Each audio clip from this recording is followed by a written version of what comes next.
up, y'all?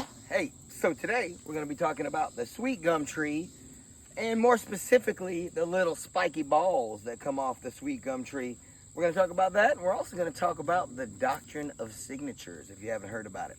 I'll bring you in for a closer look, and let's get at it. So you see here, these leaves are very distinct, 5-pointed leaves there, but that little spiky ball, that guy there, that's what we're looking for. Let me snag one of these. This guy right here. So that's what we are looking for, and what we want is inside it. This tree actually has lots of different uses. We'll talk about those between the resin that you can make, the inner bark, but what I'm interested in is what is called shikimic acid, and it's inside of these and pine needles. Let's get at it. All right, y'all, so let's get into it right here. So I don't know if you can see it. Don't worry about this eye thing. I got in a fight with the clothesline again, and I lost, but that's beside the point. All right, so well, first let's talk about these little guys right here. So this guy right here, you see it? That is no bueno. See how it's open? All the goodness falls out of there. Even this one here, I don't know if you see it, how it's brown on this side and open. Most likely wouldn't use that one either. So what I got right here in my pocket is a whole bunch of these guys. So with a sweet gum tincture, it works a little bit different, because what you want is inside these little balls right here.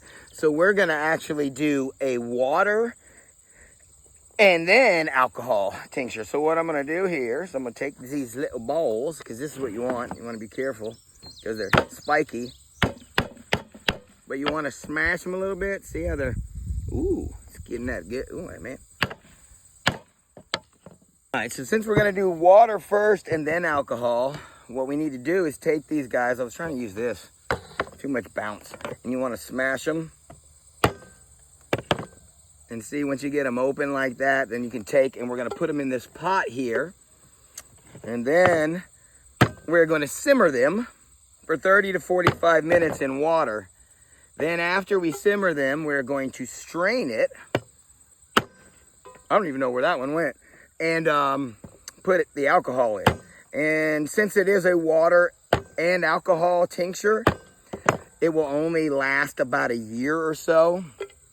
Now these, you can actually get the shikimic acid the same way in a tea form. However, that one went too. The time of the year that you would use shikimic acid generally, these babies aren't producing. So I don't think you'll get the same effect drying them as you would doing this.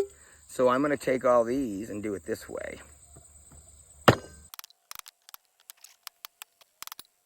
When I get into this, we mentioned the doctrine of signatures earlier. So don't know if y'all have ever heard of the doctrine of signatures, but that's where things in nature, or maybe food, they either emulate what they heal or affect, or maybe their name is something like it. Like for instance, a carrot looks kind of like your eyes, so it helps your eyes. The plant eyebright also helps your eyes, so there you go. Like St. John's wort, it gets red, oh, sweat in the eyes. So it helps affect the blood. Like a walnut, how it looks like your brain, it's good for the brain. And this guy, what does this guy look like? Right here. Does it look like this right here? Does it?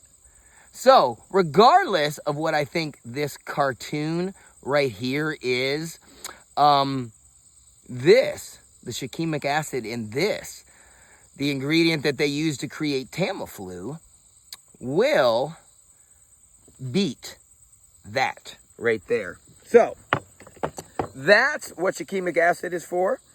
You can also get it out of pine needle tea, like I said earlier. But I'm gonna do the sweet gum balls here because I want to. How about that? All right, put it inside. So here they all are in the pot.